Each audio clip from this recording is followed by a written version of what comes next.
Oh, oh. Mook, Mook, mook, mook, mook, mook, mook, mook, mook, mook, mook, mook. mook, mook. Now, if you're like me, and I know I am, you like jet fighters and you think they kick ass. Who doesn't? Ted doesn't think so. Ted's an asshole. Shut up, Ted. Go away. Alright, so Area 88. Let me take you back to the year 1990. Alright, so it was the summer before I began high school. And the Depeche Mode's Violator album was going strong. It was, 1990. It was before grunge music came along and ruined everything. And I don't like grunge music. I think it sucks. And there was a movie called Dick Tracy that came out in June of 1990. And maybe you're thinking, hey, Steve, Greg, what the hell does Dick Tracy have to do with Area 88? Well, shut up. Don't interrupt me because I'm getting to that right now, okay? Just be patient with me, so shut up, okay? So I went to go see Dick Tracy, and I'm like, oh, it's okay, okay, alright.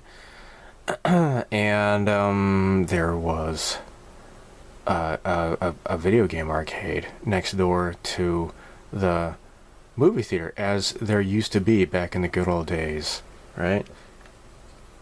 Back in 1990, gosh. So, there was a game called UN Squadron. I fell in love with it. Oh my gosh, it was so freaking cool. So, there were 3 characters to choose from, right? There was Shin Kazama. He piloted an F-20 Tiger Shark. There was Mickey Simon. He piloted F-14 Tomcat, and Greg Gates piloted an A10 Warthog. Oh my gosh, it was so cool. It was a shmup, it was a horizontal shmup, and it was so freaking awesome, and I loved it. So, I think maybe about a week goes by, and I'm like, dang, I really want to play that game so bad. So, there were other movies that we wanted to see, but, yeah, that didn't have them showing at that same movie theater that where I had played this game at, right? I wanted to go see the movie, just any movie, just an excuse to see this game again. And then, so my friend's like, "Hey, let's try to go see Pretty Woman," and I'm like, "That's a rated R movie. I don't think we can get in there." And he's like, "Yeah, it's okay. I went to go see a rated R movie with my parents, and I was let in." He does. When you're like 14 years old, I guess we didn't really quite understand how the whole R rating works, but it's you can go in if you're with a parent, right? So anyhow, what was I saying? Oh yeah, so we get to the theater and they're like, "Well, sorry, we can't let you go see Pretty Woman. It's a rated R movie." I'm like, "Oh crap, what do you want to do, right?" Because my mom had already dropped us off at the movie theater, and I'm like, "Shoot, man, I don't know." He's like, "Oh, it's Dick Tracy." I'm like, "Yeah, I saw that last week, but oh hell, all right, fine, all right." So I ended up seeing Dick Tracy again. And then afterwards, I got to play this game again. I'm like, oh my gosh, this game is so freaking cool. Oh, we could have just hung out at that game center for 2 hours, I guess, but that just wasn't on the table for some reason. I don't know. We didn't have enough quarters. Maybe we could have just used the money that we had been given to watch the movie and just use that on quarters instead. I don't know. But that game kicked ass, and I love it. Later, that was like the main reason why I wanted to play. I wanted to buy a Super Nintendo because that UN Squadron was on there. Well, anyhow, like a year or so goes by, and I found out that there was actually a comic book called Area 88 and the UN Squadron video game in the arcade. It actually was Area 88, and I'm like, oh my gosh, this is cool. And then later, Central Park Media released the anime on VHS, and I rented that at the video rental store. It was like a mom and pop video rental store. I had a lot of really good memories of that place. It was really great. It was just like, walking distance. So, yeah, Area 88. I mean, it's like freaking jet fighter porn, basically. Like anime, just tons of jet fighters. And, it, like, right here, these are like, you know, some scenes from the manga and such. Well, so, it's quite a modeling sensation too, right? So, yeah, fun stuff. All right, so this is made by Model Art. This is another mook. Isn't that great? Model Art. This came out in December, and I believe Rebels at Cloud 9 is the one who sent me information on this. And I'm like, oh crap, I gotta get this. I need to get this. I need to get this. And so I got this. I've had this for like half a year already, and I'm finally getting around to making a video of it. So by demand, by like maybe one or two people I've told about this, I'm making this video. So yeah, Area 88. Alright, so let's take a look inside. And oh yeah, this is Saki. So basically, if you're not familiar with the premise, there's like this fictitious Middle Eastern country called Azran, and there is this civil war going on, and the Azrani Air Force is basically, they have like a mercenary squadron, or pilots that are recruited from around the world and such. So this is actually in the back of this. I'll get to this at the very end, but these are decals. It comes with a decal sheet that you can actually make these. This is really cool, especially because, like, for example, there was no official F5E Tiger 2 Area 88 model. Hasegawa has made a F20 Tiger Shark model, but not an F5. So you can actually get, like, I think Doyusha has one, and you can buy that and just use the decals there, because they come in both 72nd scale and 48 scale for these. Now the C-130, this is 1/44th scale, and I don't know who makes one of those, but anyhow. Yeah, here we go. Check this out. This is really super cool. Area 88 modeling mission. Isn't that great? Yeah. So Shintane Kaoru, that's the manga artist's name. So yeah. Oh my gosh. So this is a 1/32nd F5E Tiger 2 Kitty Hawk.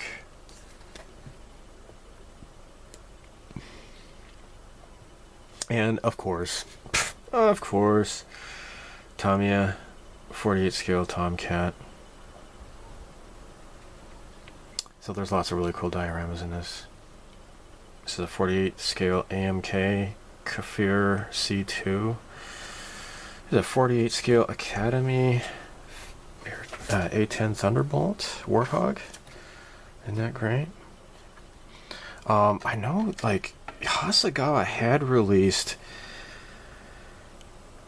a Thunderbolt, and I think it may have been a reboxing of an Italeri, because they didn't actually release 48 scale Area 88 Thunderbolt 2 A10, but like years before they had done like a model, or was it called a Idol Master, you know, with like the cute anime girls and stuff. It was an A10 Warthog.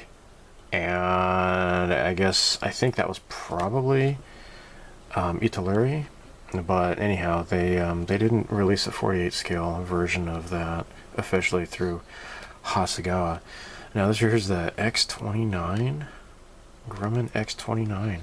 Now I really am not familiar with this plane at all. I think this is in the game. I think you can play this in the game. I can't remember. I'd have to look. But I think Shin pilots this in the manga, I'm sure, because this never appeared in the anime. Alright, now, so this is Shintani. This is the guy here. This is the manga artist. So yeah, Viz Comics had been releasing the the Area 88 comics in North America, translated in English and everything, right? So now here's our, you know, like different artworks of the manga artists and stuff, right? But yeah, it's just, this article is just kind of give you a history of the manga and such. All right, so in the anime, he starts out flying an F8 Crusader. Alright, so this is the main protagonist, Shin. So yeah, here we go. This is the Hasegawa F8E Crusader. I've begun working on this like years ago. It's the Area 88 version. Kind of forgot about that. It's up in the closet or so, and haven't gotten it out. The ejection seat looks beautiful, but I haven't really gotten much further than that. I'm gonna light it up and stuff. That's my plan. So, 48 scale F8E Crusader Hasegawa. This is just more pictures of it, and it's pretty cool. So the Hasegawa 48 scale, you know, it has the air brakes that open up and everything. It's pretty cool, and it features polycaps. That's cool. That is really cool. So yeah, this whole thing is yeah, they use polycaps, which is pretty ingenious, I think. Yeah. Alright, so here we go. Here's the manga. See, I got the wings popped up like that. Alright. Alright. So they've done a diorama. So like in the first episode of the anime. Now, okay, so there was a OVA of the anime back in the 1980s, and they only made 3 episodes of it, and they never got around to doing a 4th episode because like the manga hadn't really caught up to that point by then, and then they just never got around to making a 4th episode to finalize it. So if you just watch those 3 episodes, it just ends on a cliffhanger. And then I found out later, because I hadn't really read the manga, but found out later that there is more to the story than what is on video. I have it on Laserdisc, and yeah, so they did release it on DVD, and there was a newer version, I think maybe about 20 years or so ago. There was like a updated Area 88, and they brought in like characters from the manga that had been ignored from the original 80s show. So yeah, anyhow, so in the first episode of the 80s on anime OVA, there's like this sand trap, like this big huge lattice work that pops up out of the sand, and since his plane can fold up the wings, he folds his wings up and he passes through. I don't know if you can fold them up like that while in flight. I don't know, let me know.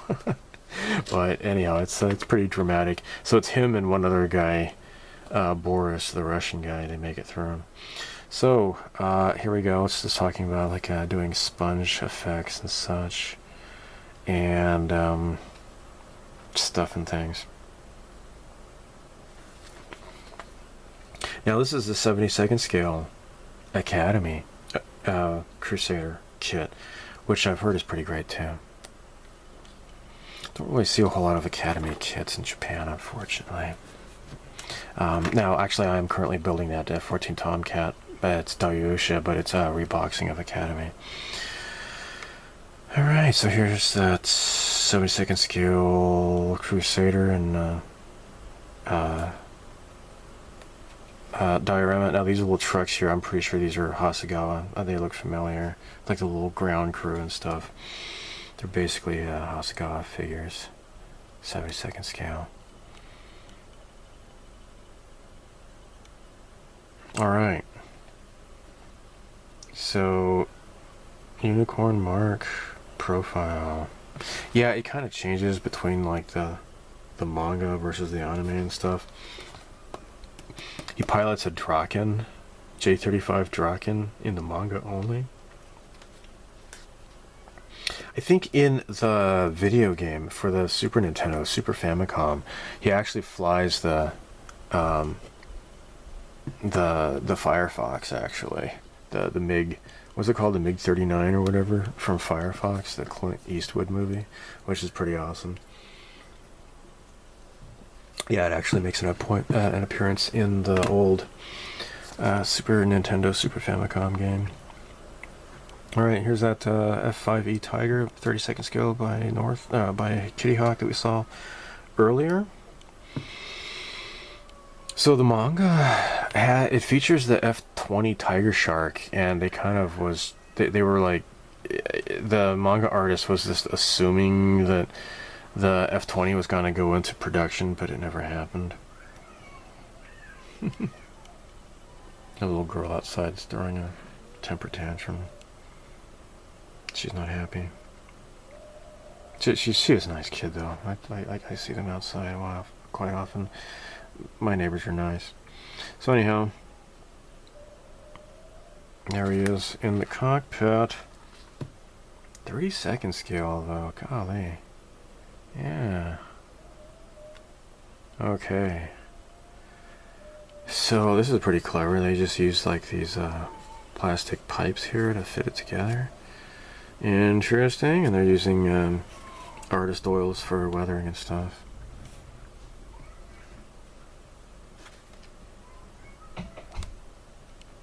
Okay, so the Saab J35 Draken.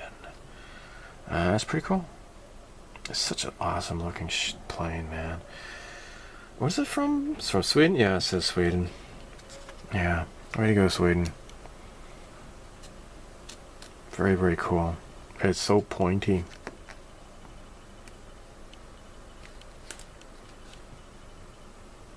Yeah, these finishers, these are lacquer paints in Japan. Only, you don't see those in standard model shops. You have to go to like the more specialty model shops for you to find finishers. I don't own any. I mean, whatever. I guess I don't care. I got so many different brands of paint anyway. So Freedom Models, F20 Tiger Shark. Freedom Models are located in Taiwan, and Hasegawa kind of worked out a deal to have their Tiger Shark models sold OEM in Japan under the Area 88 label, because Hasegawa has a 72nd scale Tiger Shark, but they don't have a 48 scale Tiger Shark, and the only 48 scale Tiger Shark that I know of is Freedom Models. So yeah, neat stuff here. Now, there, of course, in the 80s, there were those old Takara 100 scale Area 88 model kits, and you're going to see those in the vintage section at the end of this book. And that's going to be great. Alright, let's move on. Here's that 72nd scale X-29. Again, in real life, I'm really ignorant about this airplane. I don't know what the story behind this airplane is. But there you go. Personally, it doesn't do much for me. I mean, I do like forward swept wings and all that, right? Like was it the Su-37 Barracuda, I think it's called, from Russia. So it looks really awesome. I have that model. But I never bought this. They did release an official Area 88 version of this, but I just never bothered. I figured I was never going to get around to building it. I mean, they have a whole lot of these Hasegawa kits. Alright, so here you have all the characters and grab here. Isn't that great?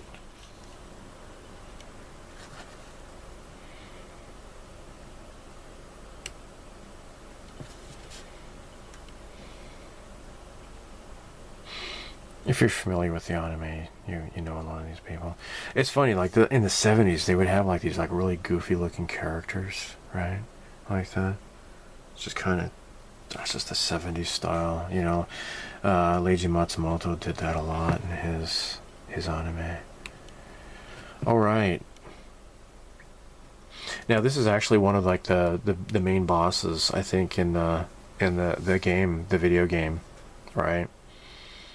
So the arcade game is really fantastic, but in the Super Famicom game, you have like all these different planes you can purchase, and it's like kind of like a strategy game. You can choose the the targets you want to attack and such. The first mission is pretty much straightforward, and then after that you can kind of choose where you want to attack. But yeah, there's like this big huge ground carrier. It's just really impractical, but it's just one of those quirky weird anime type things. And yeah, like this big huge desert sand crawler aircraft carrier. Yeah, so this is obviously all scratch built. Somebody made this. And they're showing how they made it here. Isn't that nice?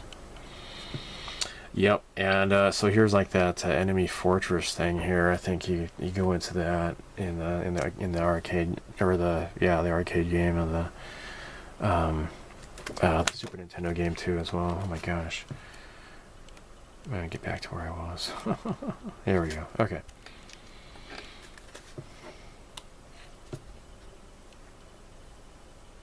These are just like the different pilots emblems. Oh, actually, no, this is actually the Area 88 here. Never mind.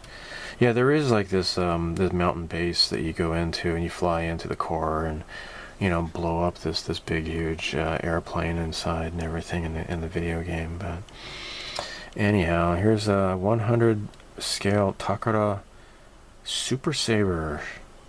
Wow, so this is a vintage kit here.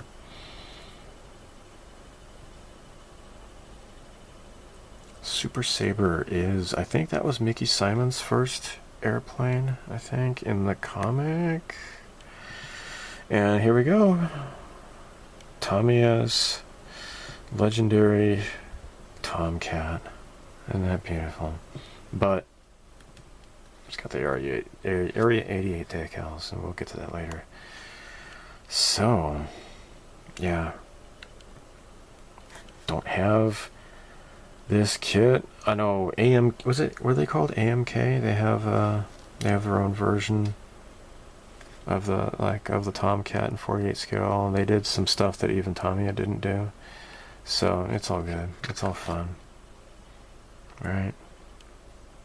Beautiful work on the ejection seats and all that. Now this is the 72nd scale fine molds Tomcat. Right, even better detailed than the Hasegawa one, right? Because it's a newer tooling and all that. So now Academy / Italeri. This is a C-130 Hercules in 72nd scale, man. Look at that. So it shows you how the Tomcat came, how it arrived in pieces. They are unloading the nose of it. That's just really cool. Oh, that was cool, man.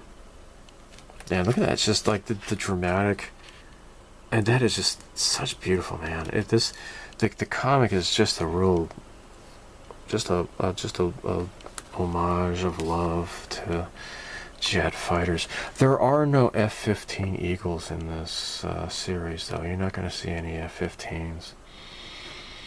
B-1 Lancer by Doyusha. So this looks like it has the variable wings. What's it called? The variable geometry. Yeah. AMK Kafir. So this is an Israeli jet fighter. So it's the plane belonging to Saki, the commander.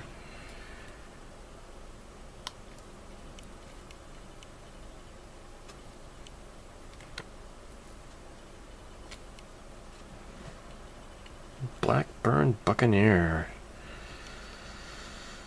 Okay.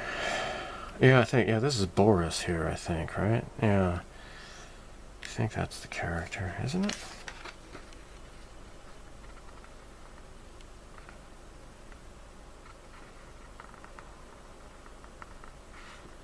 It doesn't say his name.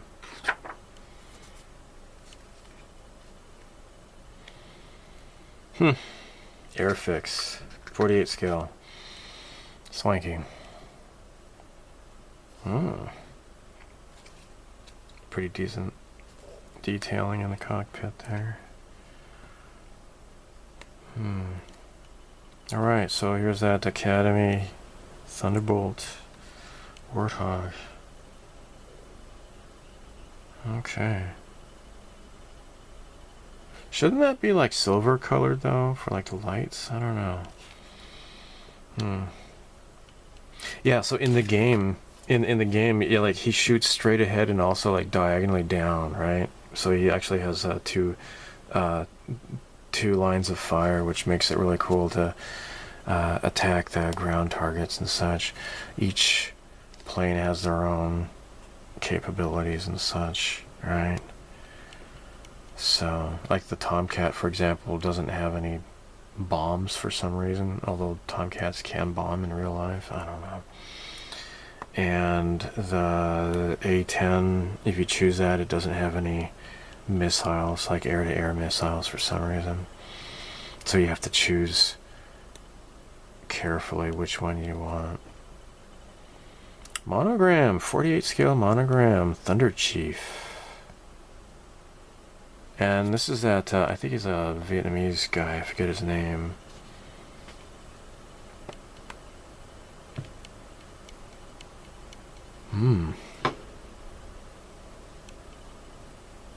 It's kind of like a flying tiger's kind of a mascot. Yeah. Monogram. What's that? Monogram. Sorry, no, that's monorail. I've got the Simpsons episode in my mind. The 48 scale Harrier. Oh yeah, the kid. Right? They ignored this character in the OVA, but they brought him into the TV series. And I have both on, DVD and such. Actually, no, the original OVA, I only have it on Laserdisc. I don't have it on DVD. So, Kinetic. Oh, yeah, okay, so Selene, I think is her name.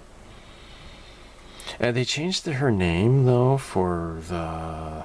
Yes, Siren Barnak. Which, I mean, she's supposed to be like an Arabic girl, I guess, but Siren Barnak, that's not really, I don't know. I don't think the manga creator really knew about that kind of stuff, I guess, but see, there she is. Looking rather traditional and stuff.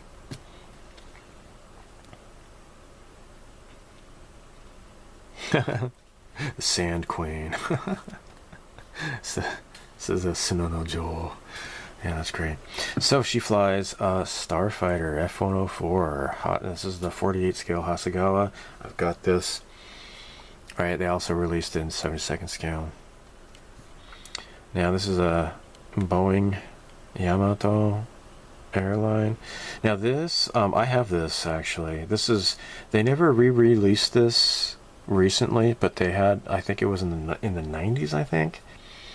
They had released a series of Area 88 models, and they came with like these resin figures. So, like, yeah, they all came with resin figures.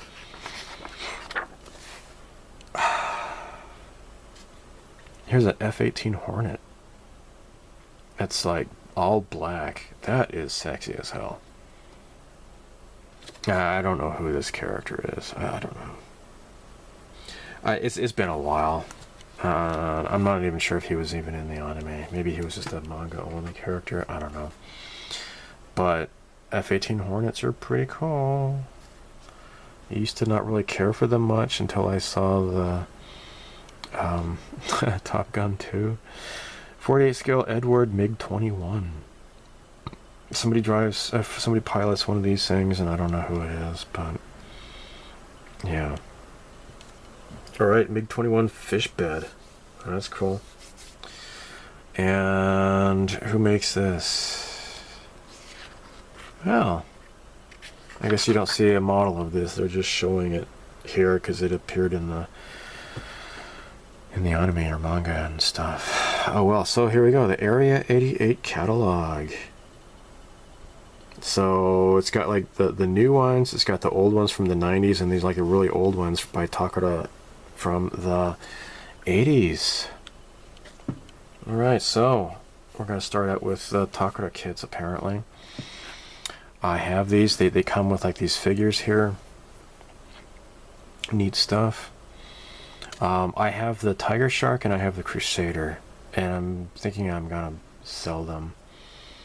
I don't think I'll ever get around to building them, but there are some collectors out there who would like the old vintage kits. And if you're interested, let me know. Oh, I'll cut you a good deal. So yeah, here's the Tiger Shark. I have this one as well.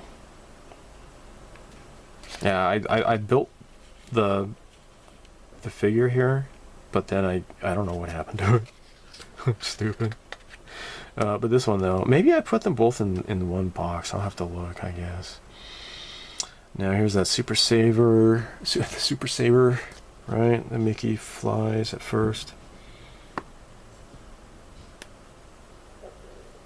And here's the Crusader I've got. Here's the Kafir. There's the Tomcat. So again, these are all 100 scale. Here's the Harrier with that kid. Kim Abba, that's his name. Abba. Okay. Skyhawk. Pilot Campbell. I don't remember that character, I'm sorry. Yeah, so yeah, it tells you who the pilots are. Who's this guy? CGAF Pilot Forger?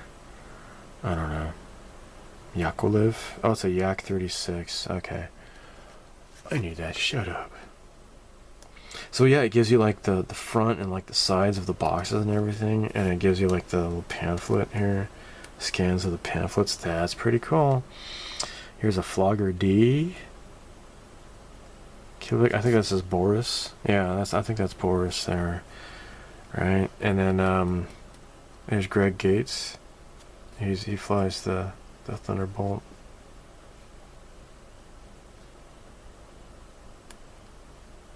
You can get these for decent prices usually. So then Hasegawa released these kits. A bunch of them come with resin figures as well. And does it say what year these came out? No. So like it says out here, you got like recessed panel lines. Has it been telling you about that all along? No, they haven't mentioned it. But it's kind of hit or miss with Hasegawa. Alright, so this is recessed panel lines. This is recessed. This is raised panel lines. Really? So this must be like their 70s tooling of their Tomcat. I don't know why they did that. Huh. Wow. And this has raised panel lines as well. So like to teach you some really easy Japanese here, kanji here. This one here, this kanji here is recessed, and like this one right here, right? It looks like a Space Invaders thing. It looks like a mountain or something. Or that's raised, right? So that's your language lesson for this evening, or whatever time of day you're watching this. All right, so yeah, some of them came with figures. So here's Saki, here's Shin. All right. Oh, Shin came with the F5. Really? It's a dragon kit, 144 scale. Wow, now. Okay. This is also 144 scale. Huh, the Kafir. That's interesting. I did not know that. So it has the F20 Tiger Shark here. This is 72nd scale. Yeah. Here's Mickey. He just looks weird. I think they come with eye decals, but he looks weird, man. I don't know. Yeah, that face just looks kind of weird. I mean, the ladies look all right, I guess. Yeah. So, Selene comes with a 1/44 scale Harrier. Yeah. Okay. Yeah, this is the kit that I have. All right, it comes with a 747 scale, or a 747. A 747 Boeing, that's what I meant to say. Gosh, I'm stupid. Now, about 6 or 7 years ago, Hasegawa revitalized Area 88 modeling. Oh my gosh. The first one they came out with was the Draken. I got this right away. And what was really weird is like the official promotional photos of the Crusader, like there's no unicorn. I don't know why, but they didn't put the proper decals on there. And it's like, it's not even on the box. And I'm like, oh crap. Dude, they did it for this. Why didn't they do that for that? It actually does come with the proper decals. I don't know why they didn't do that, but like for the Tomcat here, right? They don't have it in the picture, but they're supposed to have the bunny rabbit, you know, right? Like that Playboy bunny style bunny decals. So these are all 48 scale, right? They released the 48 scale and then they did the 72nd scale later. And here's the Tiger Shark. And again, this is a reboxing of the Freedom models. Here's the F-104 Starfighter. Hasegawa, this is a really decent kit from what I understand. I own it, I haven't built it, but it looks really great. F-20 Tiger Shark. Came in 72nd scale. Hasegawa already has. I have like this kit in just the standard boxing that I also bought it again with the Area 88 livery. So you got another Kafir as well. X29. You got the 72nd scale Tomcat, and it's Hasegawa's second tooling. I didn't get this. I just didn't bother getting this one, but I do have the 48 scale one, right? The Draken 72nd. I don't have this one either. I did get this, right? It has the raised panel lines, but oh well. And almost done here. Got the F8 Crusader, and this one comes with a resin pilot figure of Sheen, and I think that's great. I have that. The Thunder Chief 76 scale. Don't have that. Don't have the Harrier. I do have this. This is the Starfighter, right? With Selene's Starfighter. Super Saber. And Skyhawk. I don't have any of these. Flogger D. Dude, man, I'm gonna be a rapper and I'm gonna name myself Flogger D. Yeah. Alright, so here are those decals I told you about, right? So it's got this nice protective film here, and here you go. So if you want to make your own, like for example, you want your Tamiya the 48 F-14 Tomcat, you can use these decals here, right? It's got the bunny rabbit head and got these.